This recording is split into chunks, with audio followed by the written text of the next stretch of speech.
Hello guys, उम्मीद है आप लोग खैरियत से होंगे। मैं हूं वली। एक नई वीडियो लेके आया हूं। भारत जो है बेसिकली वो अब पेट्रोल और डीजल की जगह कुछ और लाने का सोच रहा है, क्योंकि सबके सामने ही है। देखें, पेट्रोल डीजल की क्राइसिस, हमने पिछली वीडियोस भी इसके ऊपर कुछ बनाई है कि पेट्रोल डीजल की क्राइसिस पूरी दुनिया पे के ऊपर कैसे छा रहे हैं और क्या हो सकता है, अब क्या करना है, मतलब ना। और अब अगर ये सवाल अगर उठता है कि अब क्या करना है, तो सबसे पहले ये सवाल भारत पे उठता है कि भारत को क्या करना है।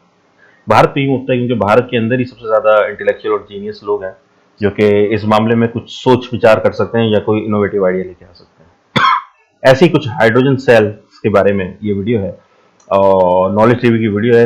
ये लिंक के अंदर है, इसका डिस्क्रिप्शन के अंदर लिंक है। इसको लाइक एंड सब्सक्राइब कर दीजिएगा, मेरे चैनल को भी लाइक एंड सब्सक्राइब कर दें। चलें देखते हैं, उसके बाद आखिर में रिव्यू देते हैं इसके ऊपर। भारत ने खोज डाला आखिर पेट्रोल डीजल का तोड़, सऊदी अरब में मची खलबली। हाँ। बीते कुछ महीनों में भारत समेत कई देशों में पेट्रोल पंप्स में फ्यूल की कमी से जुड़ी कई खबरें सामने आई हैं। ऐसे में लोगों के दिमाग में चल रहा है कि क्या दुनिया में पेट्रोल डीजल का संकट आन पड़ा है। दरअसल बढ़ती जनसंख्या, बढ़ते खर्चे, बढ़ते शहरीकरण की वजह से तेल की डिमांड को पूरा करना मुश्किल होता जा रहा है। प्रोडक्ट कम, डिमांड ज्यादा होने की वजह से पेट्रोल डीजल के दाम भी आसमान छू रहे हैं, जिसकी वजह से देश में तेल की इंपोर्टिंग कम हो रही है और कमी आ रही है। इस महंगाई का दूसरा कारण बीते 2 सालों में महामारी और वर्तमान में चल रहे रूस यूक्रेन युद्ध का भी है। इस समस्या को दूर करने के लिए अमेरिका ने सऊदी अरब से तेल उत्पादन बढ़ाने की मांग भी की, लेकिन दुनिया को अपने तरीके से चलाने की मंशा रखने वाले अमेरिका की मांग को सऊदी अरब ने ठुकरा दिया। इतना ही नहीं, बल्कि सऊदी अरब ने ओपेक यानी कि organisation of the petroleum exporting country के साथ मिलकर तेल उत्पादन कम करने का फैसला ले लिया है। ऐसे में तेल की कीमत और ज्यादा बढ़ने की संभावना। लेकिन दोस्तों, घबराने की जरूरत नहीं है। हमारे भारत ने पेट्रोल का तोड़ खोज निकाला है, जिसे देखकर सऊदी अरब तक में खलबली मच गई है। सऊदी अरब तो कच्चे तेल के उत्पादन को कम करके दुनिया में अपनी डिमांड बढ़ाना चाहता था, लेकिन भारत भी कहां किसी से पीछे है। आज इस वीडियो में हम आपको बताएंगे कि भारत ने ऐसी कौन सी खोज की है जो पेट्रोल और डीजल की मांग को पूरा कर देगी। भारत ने कैसे दुनिया में अपना सिक्का जमाने का पूरा इंतजाम कर डाला है।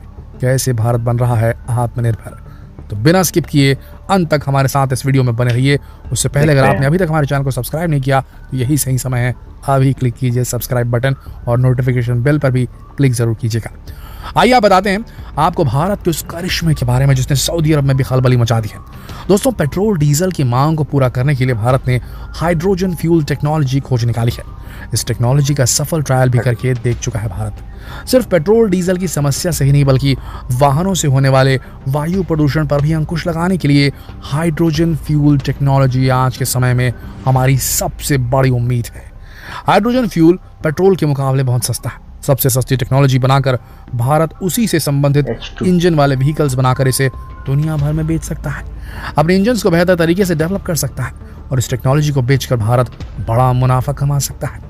इस तरह भारत ट्रांसपोर्टेशन की फील्ड में एक इंटरनेशनल हब बन सकता है, क्योंकि ऑयल प्रोड्यूस करने वाली कंट्रीज की एसोसिएशन ओपेक ने तो दुनिया को अपने निर्णय से चौंका दिया है कि वो 2 मिलियन बैरल से अधिक तेल का उत्पादन नहीं करने वाले, बल्कि आने वाले समय में वो इस उत्पादन को कम भी करने वाले हैं। अमेरिका ने कई चेतावनी से भरे बयान दिए, सऊदी अरब पर आरोप भी लगाया, मगर सऊदी अरब ने एक ठोस जवाब दिया कि हम सभी ओपेक कंट्रीज के हित में ही काम करेंगे। उत्पादन बढ़ाना हमारे फाइनेंशियल इंटरेस्ट के खिलाफ है।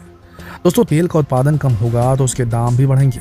अमेरिका में तो वैसे भी मंदी जैसी परिस्थितियां बनी हुई है। ऐसे में भारत इस मौके का फायदा उठाकर बन सकता है सबसे बड़ा fuel provider.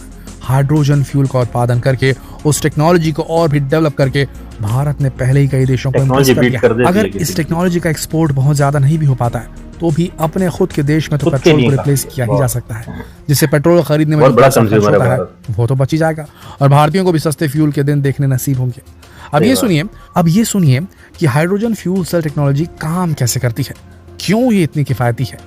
Hydrogen fuel cell बिजली पैदा करने के लिए हाइड्रोजन की रासायनिक ऊर्जा का इस्तेमाल करता है।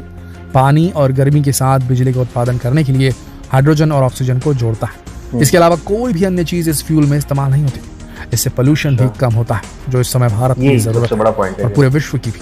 पूरी दुनिया जुटी है इको फ्रेंडली फ्यूल की अच्छी टेक्नोलॉजी ढूंढने में। भारत समेत जापान, चीन, अमेरिका, कोरिया और यूरोप जैसे कुछ देश हाइड्रोजन फ्यूल सेल टेक्निक को अपनाने पर जोर दे रहे हैं।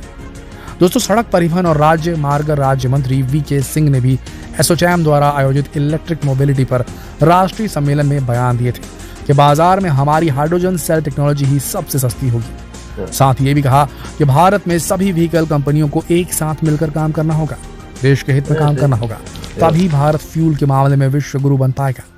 भारत ने विश्व में सबसे सस्ते इलेक्ट्रिक व्हीकल बनाकर भी सबको चौंका दिया है। पिछले कुछ महीनों से ही ये खबरें विश्व मीडिया में गूंज रही थी। भारत ने टेस्ला से कहीं ज्यादा सस्ते इलेक्ट्रिक व्हीकल्स बना डाले हैं, तो क्यों ना सभी कंपनियां एकजुट होकर काम करें ताकि भारत इलेक्ट्रिक व्हीकल्स का भी आपूर्तिकर्ता बन सके। वीकेसी ने कहा कि हमारे पास क्षमता है, जितनी जल्दी क्षमता का एहसास हमें होगा, हमारे लिए उतना ही फायदा होगा। शुरुआत में ही हम आपूर्तिकर्ता बन जाएंगे। दोस्तों, आपका क्या कहना है इस पर? केवल फ्यूल बना लेना ही काफी नहीं है, बल्कि इसे बाकी सभी फ्यूल से बेटर और बेहतर बनाने पर काम करना जरूरी है, ताकि सभी इसे ऑप्ट करने के लिए इंस्पायर हो सके, ताकि दुनिया का ध्यान जा सके इस बेहतरीन हाइड्रोजन टेक्नोलॉजी पर। हाइड्रोजन फ्यूल सेल टेक्नोलॉजी के लिए गाड़ी में कुछ बदलाव करने होंगे। आज के समय में चलने वाली गाड़ियों को हाइड्रोजन से चलाने के लिए उनमें इंजन के स्थान को फ्यूल सेल से बदलना होगा, और साथ ही गाड़ी में हाइड्रोजन को ईंधन के रूप में स्टोर करने के लिए एक सुरक्षित टैंक का निर्माण भी करना होगा। जिस प्रकार सीएनजी की गाड़ियों में सीएनजी को एक सिलेंडर में भरा जाता है, ठीक उसी तरह हाइड्रोजन फ्यूल के लिए भी कुछ बदलाव करने होंगे। इस इंजन के साथ व्हीकल की क्या परफॉर्मेंस है, इसके ऊपर काम करना होगा, तभी ये टेक्नोलॉजी अट्रैक्ट कर पाएगी पूरी दुनिया को। दोस्तों, इस फ्यूल के बहुत सारे फायदे हैं।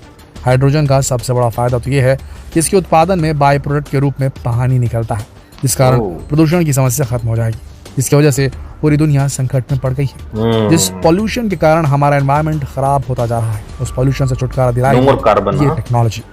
हाइड्रोजन फ्यूल सेल टेक्नोलॉजी का इस्तेमाल बड़े एवं लंबी दूरी के ट्रांसपोर्ट व्हीकल में भी किया जा सकेगा। लोगों को ये डाउट है कि क्या ये ट्रक या बसेस जैसे व्हीकल्स में लंबे ट्रैवल के दौरान ये फ्यूल बीच में धोखा तो नहीं दे देगा, मगर आपको बता दें कि ये फ्यूल लंबी दूरी के लिए भी बिल्कुल परफेक्ट है। हाइड्रोजन सेल टेक्नोलॉजी के आने से इलेक्ट्रिक गाड़ियों में बैटरी को बार बार चार्ज करने की समस्या से भी छुटकारा मिलेगा। ये इलेक्ट्रिक व्हीकल से भी बेहतर साबित होगा, मगर साथ ही इससे कुछ नुकसान भी है जिनके ऊपर काम करना जरूरी है। दोस्तों, ये फ्यूल ज्वलनशील और विस्फोटक होता है, जिस कारण दुर्घटना होने की संभावना बनी रहती है। आज की आधुनिक गाड़ियों में इसके लिए बेसिक रूप से बदलाव करना होगा। अगर हाइड्रोजन कार सड़क पर आती है तो जगह जगह हाइड्रोजन फ्यूल टैंक बनाने होंगे, तब ये टेक्नोलॉजी सभी अडॉप्ट कर पाएंगे। हाइड्रोजन को स्टोर करना मुश्किल है, इसमें बहुत पैसा खर्च होगा, उसे कम करने के उपाय खोजने होंगे। इन सभी बातों का ध्यान रखते हुए इस टेक्नोलॉजी पर अगर काम किया जाए तो भारत जल्द ही सबसे आगे निकल जाएगा। आपको क्या लगता है, क्या भारत जल्द से जल्द अपनी इस डिस्कवरी को एनकैश कर पाएगा, पेट्रोल को इस टेक्नोलॉजी से रिप्लेस कर पाएगा? भारत द्वारा खोजी गई इस हाइड्रोजन सेल टेक्नोलॉजी के बारे में आपके क्या विचार हैं? क्या ये भी बिल्कुल भारत के मंगलयान मिशन की तरह होंगे, जिसमें भारत ने एक हॉलीवुड मूवी के बजट में ही एक पूरा यान मंगल ग्रह तक भेज दिया था? अगर ऐसा हो गया दोस्तों, तो भारत कुछ ही महीनों में चीन को पछाड़ देगा, इतना तो कंफर्म है। अगर भारत इस टेक्नोलॉजी में महारत हासिल कर लेता है तो भारत को विश्व गुरु बनने से कोई नहीं रोक सकता। आपका क्या मानना है, क्या भारत ऐसा कर पाएगा? और अगर कर पाया तो वो साल कौन सा होगा? 2030 हाल तो खैर कोई या 2040, या फिर भारत वहां पहुंचे उससे पहले ही कोई और कंट्री वहां पहुंचकर इस टेक्नोलॉजी को हथिया लेगी? क्या सोचना है आपका? नीचे कमेंट सेक्शन में जरूर लिखिए, और जितना हो सके इस वीडियो को शेयर करें फेसबुक पर, यूट्यूब पर और व्हाट्सएप पर। अगर आपने अब तक हमारे चैनल को सब्सक्राइब नहीं किया तो यही सही समय होगा, अभी सब्सक्राइब कीजिए, क्योंकि कल का वीडियो और भी बेहतरीन होने वाला है। जबरदस्त। बिल्कुल, भारत देखें, इस तरह की किसी टेक्नोलॉजी की जरूरत तो थी, और उस देश को तो हमेशा ही रहेगी जिस देश में सबसे ज्यादा आबादी है। मतलब सब अगर देखा जाए तो भारत की आबादी दूसरे नंबर पे ही है, तो उसके लिए तो ये बहुत ज़रूरी है। सिर्फ अपने नागरिकों के लिए ज़रूरी नहीं कि हम एक्सपोर्ट कर सकें, हमें दुनिया से लेना देना क्या है यार, दुनिया को हमसे लेना देना हो सकता है। तो उसका जो है हमने सारा इंतज़ाम किया हुआ है, लेकिन सबसे पहले तो भारतीय नागरिक है ना, वो तो चाहता है कि बस उसकी गाड़ी के अंदर कुछ ऐसी चीज़ डल जाए जिससे उसका ओवरहेड कम हो जाए चाहे वो हाइड्रोजन सेल हो जाए, व्हाटएवर जो भी हो, चाहे वो सोलर से चल रही हो, जो भी हो, तो वो तो यही चाहता है बेचारा। और उसको स्पीड से भी कोई लेना देना नहीं है, वो अपना मैनेजमेंट कर लेगा कि ठीक है भाई, इतनी देर में पहुंच रही है अगर गाड़ी, तो वो अपना ग्रेस पीरियड रख के फिर वो चल सकता है, अपने सारे ऑर्गेनाइज कर सकता है अपने आप को ना, सारा टाइम टेबल, सारा स्केड्यूल। तो असल चीज़ जो असल कमर तोड़ रही है वो यही है कि पैसा बहुत लग रहा है, थोड़ा सा मूव करने के लिए इतना पैसा लग रहा है। आगे आने वाले वक्तों में अगर डिलीवरी करनी होगी तो ड्रोन यूज़ किए जाएंगे, तो उसमें शायद पैसा और कम लगेगा, लेकिन फिर भी फ्यूल की तो ज़रूरत पूरी करनी ही पड़ेगी। अगर इस टेक्नोलॉजी पे भारत काम कर लेता है और सक्सेसफुल हो जाता है, तो चाहे दुनिया में और भी देश कर रहे हो या ना कर रहे हो, या दुनिया में किसी देश को बीट कर भी सके या ना कर सके, लेकिन भारतीय नागरिक के लिए बहुत अच्छा होगा, बहुत तसल्ली बख्श काम हो जाएगा। चलें, दुआ करते हैं कि भारत इस मामले में कुछ आगे बढ़े, और जो जो मसले हैं जैसे फ्यूल टैंक बनाना, वो कह रहे हैं कि सबसे बड़ा हर्डल ये हो सकता है फ्यूल टैंक बनाने में बहुत कॉस्ट लग सकती है और डेंजरस अलग है। तो ये सारे डेंजर जो है ना भारत इसको कवर करे। लेकिन सीएनजी के अंदर भी डेंजर है।